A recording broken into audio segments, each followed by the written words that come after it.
Hello guys, welcome back to this update video. It's been 1 month since the last one, as you can see, and we basically now have a confirmation that we are in a bear market for Bitcoin. And that's also the topic for this video. As you can see, in the last 2 months we've already been warning about that the top and the cycle top timing is pretty close, and that it might be a good idea to scale out of the positions, and that very likely the bear market is the next for Bitcoin and also for stocks and the precious metals. And now it pretty much looks like it's confirmed, and we go over the chart today and see what macro levels we can expect in the future.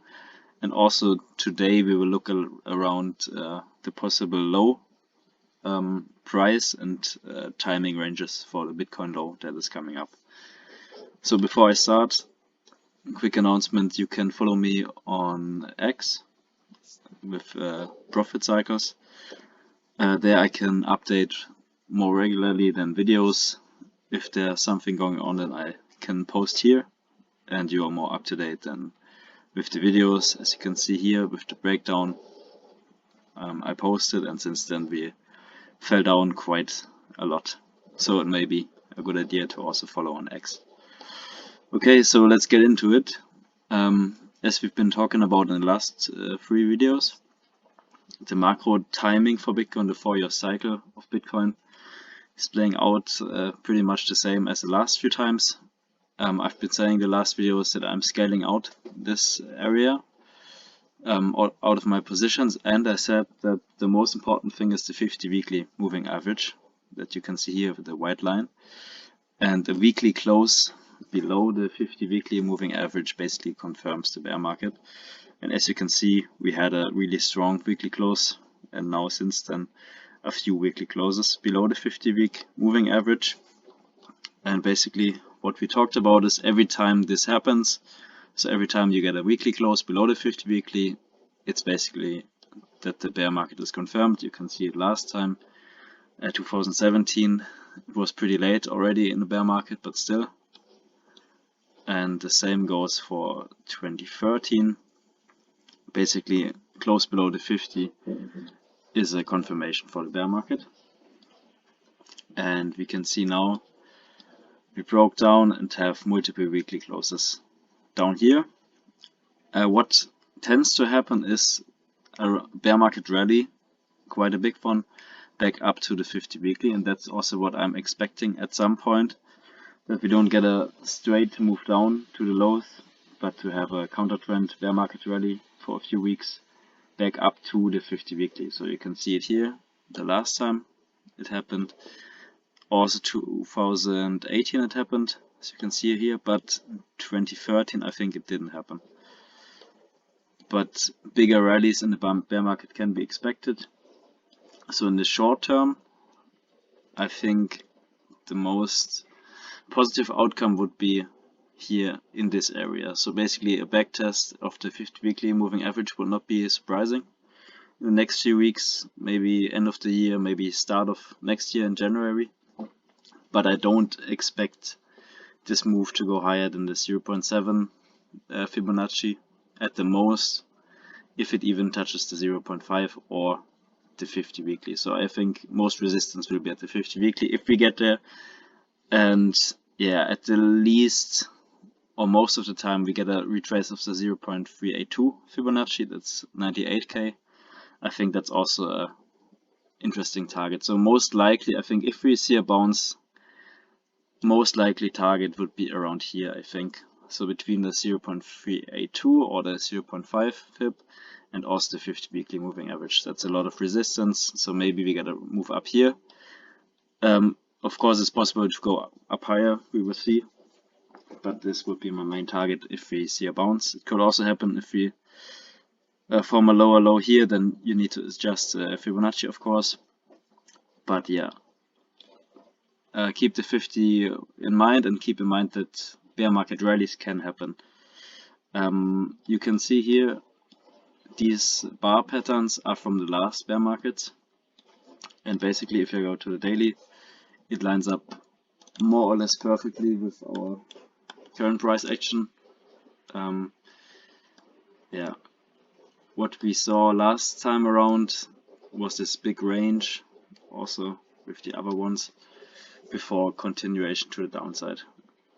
So basically, wouldn't be surprised if we see similar price action to this, similar levels to this. The main idea, the most important idea, is that we are in the bear market, even though we can see a bounce, but the main target is the 4-year cycle lows. And important to understand is the timing is really strict for the cycle lows, but not the price. Price can be debated, but the timing is usually pretty spot on. And timing should be around mid of October 2026. I've been also saying this since a few videos already. I think the price range will be in this area, so approximately between 30k and around 50k. And I will now show you a few different factors that basically align for this area. It doesn't have to be. It can also be a more shallow retracement, but I think around this area makes a lot of sense for a few reasons. Most important thing to keep in mind is the timing. So around October 2026 is the timing for the next 4-year cycle low. Doesn't matter if we get a big move to the upside, even if we get a slightly higher high, which I don't expect, but the low time frame should be around October 2026. So for the price, how do I come up with this price range between around $30,000 and $50,000? So basically, quite a lot of different things converge for this area here. First thing that I look at is the 786. So basically, with every single bull run, the bear market retracement backtested the 786 from the move to the upside. So we have a bull run here to the upside, and then the retracement reaches the 786 level of the move to the upside. So you can see we broke it, so at least the 786 level get tested and price goes beneath the 786 here. Same thing happened next time. Bull market, price moves up. Bear market, correction, hits the 786 level and below. Next time, the 2020 bull run, price moves up, 786 level, bear market tested, price still a little bit below the 786. Currently, from our low to the high, we have the 786 here, and that's $39,000. So that's the yellow line here. So that's the first big confluence, and I think that's a really likely target, price target for the bear market lows. Another thing is the percentage drawdown. So what we've seen is the drawdown has like diminishing returns. So the first bear market was minus 86%, then minus 84, minus 77. So I think we can expect maybe also this trend to continue. So a little less drawdown than before. You can see here it's been around 3% less. Here it's been around 6% less. So if we say now from the 77% down to 72 is like 5% less. So that would be in alignment with the other drawdowns and also with the reduction of the drawdown. So I think around minus 72% would be pretty much in the range, and that gives us around $35,000. So now we have the 39,000 from the 786 and also from the drawdown target percentage wise around $35,000. So another point is of course not that important, but the fractals of the other bear markets. So all 3 other bear markets you can see here, different colors, and they all tend to be in the same timing range and also in the same price range. So it's really comparable. Of course you cannot take these one-to-one, but it's a good idea to just keep them on the charts for reference. And also, I mean, the cycles don't have to repeat, but so far they're working out perfectly. And if something changes, of course, we can adapt. But so far the 4-year cycle is working out great. Okay, so basically 786, the drawdown percentage comparison to the other cycles. And one interesting thing I found is a big curve. So basically what I did, I connected with this yellow line here, I connected all last three major tops, all last three bull market tops with a curve, and it slopes down. We basically broke it to the upside here. And interestingly enough, it also fits in the price range that we have with the different indications. So here, as you can see this line. So I think would be interesting, would be funny if this gets retested. So basically we have 1, 2, 3, 4 indications for this price range, and another one which I think is pretty interesting is here. This area was from the ETF, so the Bitcoin ETF started here, was quite a big shakeout and liquidation wicks to both sides. So I think this is a really interesting liquidity zone between $38,000 and $50,000,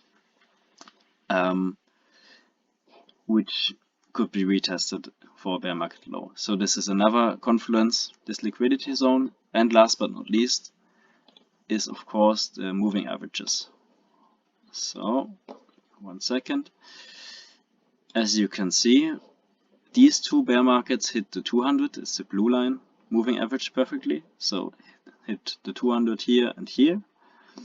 And now the last bear market low hit the, I think, 350. Yeah, perfectly the 350. So maybe because we hit the 200, what was it, 290 two times, I think it would be possible to hit now the 350 two times, so the green one. So you can keep it on the chart. I don't know how, I mean, if price goes down, this also goes down, but maybe it goes somewhere like this. And that's another confluence for the bear market low.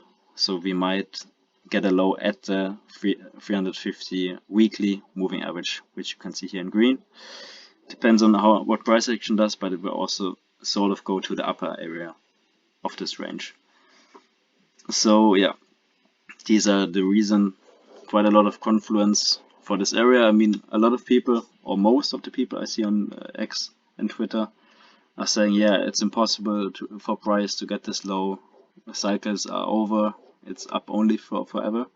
It's quite interesting to see, and I think it's another validation, because if the masses think, yeah, price will only go up, it can never be, or can never go this low, then yeah, it can definitely go this low, and that's also pretty much another point for it to to go this low, or for the possibility.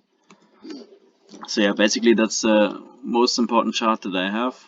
Remember, yeah, of course we can have short-term bounces.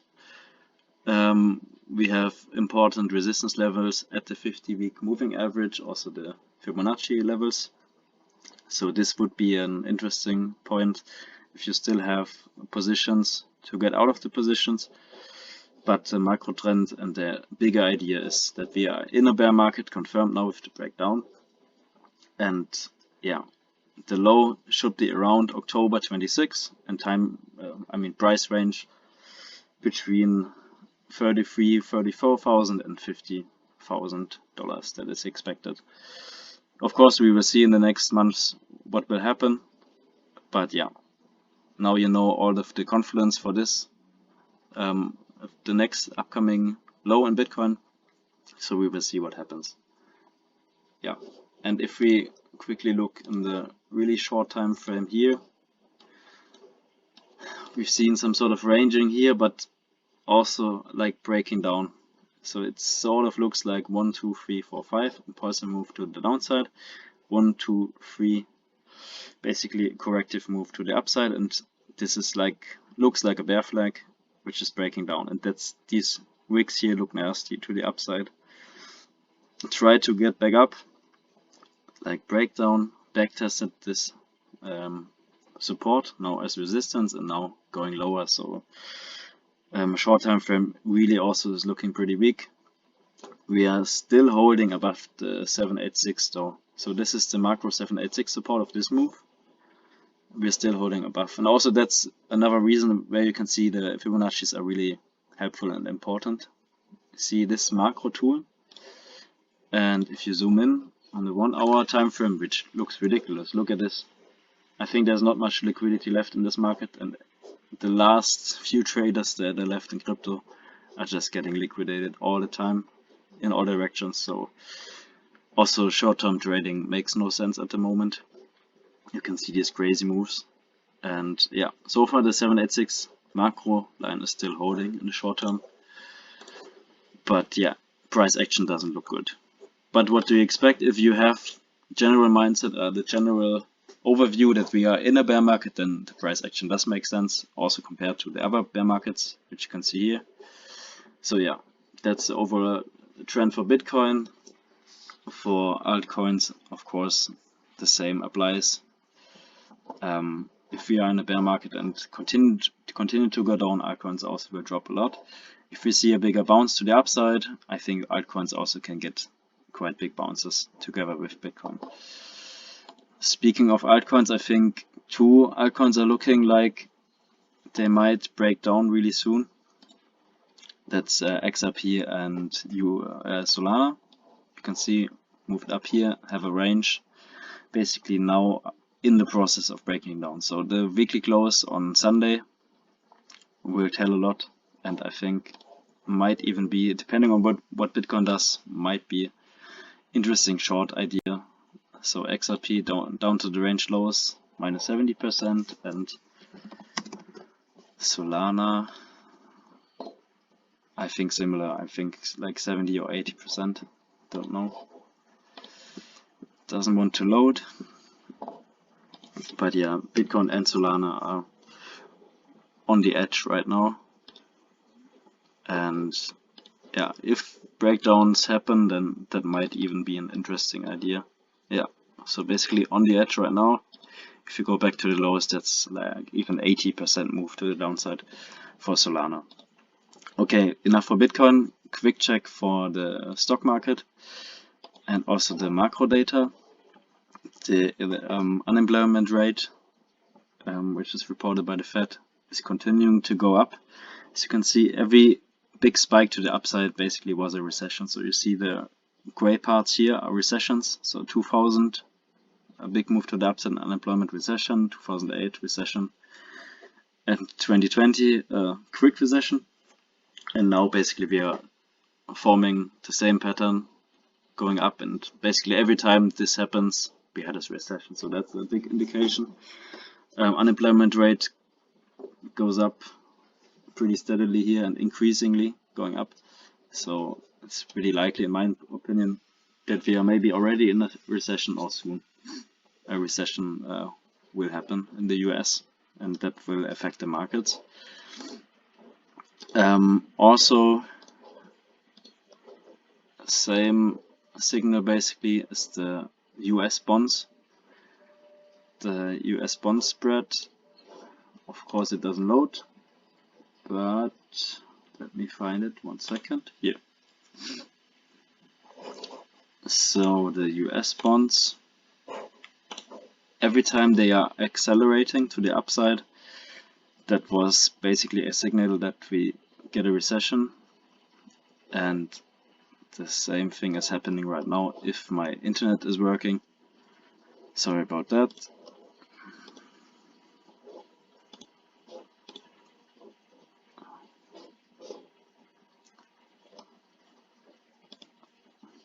If it doesn't load, then you have to believe me. You can check it up yourself. US 10-year minus US 3-month.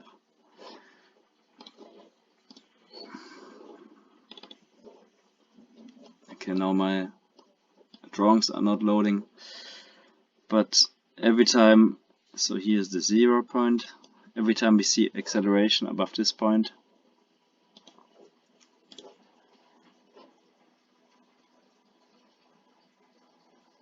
so here, this was 2000, big acceleration to the upside, recession, 2000 stock market top. And here 2007, 2008, big acceleration to the upside. Oh, okay, wow, now it's loading, nice. Recession, same thing happened here. COVID, big acceleration to the upside, although a quick one, also recession. So you see here, recession 2000, recession 2008, and COVID crash, all happened with a move or acceleration to the upside from this level here. And what we see now, currently, we saw a big range, so yeah, sort of risk off, but now we have a higher high here and a push to the upside in the bonds, so that's also a big signal. If we see more follow through and push to the upside, that's a big warning sign for recession, also in the top in the stock market, together with Bitcoin and also the rest, of course. But keep this, maybe save this chart, keep it in mind. Big move to the upside and also higher highs together with the unemployment does look a lot like a recession and a big move to the downside.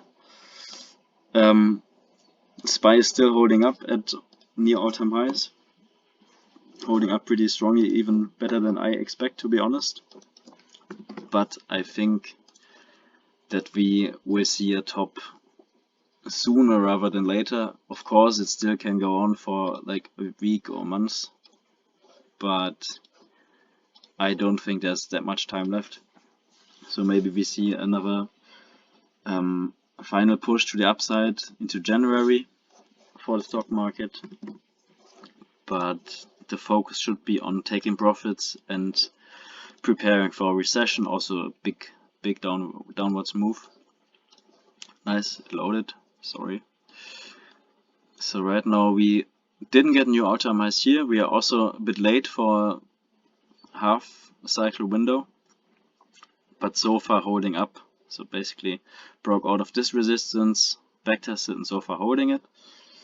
I can't tell you what exactly happens in the short term, but generally in the long term, I think maybe a few more weeks of upside move could be possible, but it's getting pretty late in the cycle, and together with the recession indicators, I think a big move to the downside is coming pretty soon, together with Bitcoin. Of course, Bitcoin started the move already.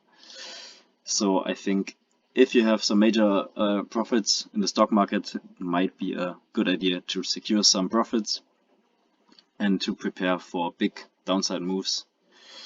How far down, I cannot really tell you, but there are some gaps open here, the yellow lines, and I think it could easily go down to the last low. So basically around here, minus 40%, like also 2008 and 2000 was around a 50% drop. So I think we could at least see the lows of the tariff shock, or also the lows of 2023. So basically I think it's, yeah, maybe a few more weeks of upside, but we are sort of in a topping area, timing window, so keep that in mind. Last thing to look at is the precious metals, gold and silver. They are holding up way better than I expected, to be honest. But I also think after this mania to the upside is over, I don't know what's going on today, sorry.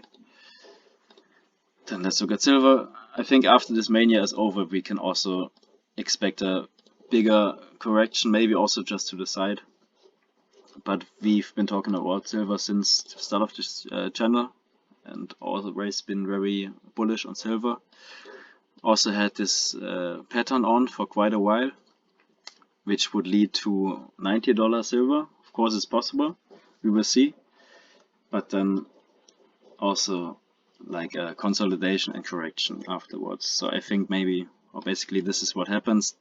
I don't know if it tops around now or has a few more weeks to the upside left, but it should also see a bottom together with gold, the stock market and Bitcoin around October, Q4 of 2026.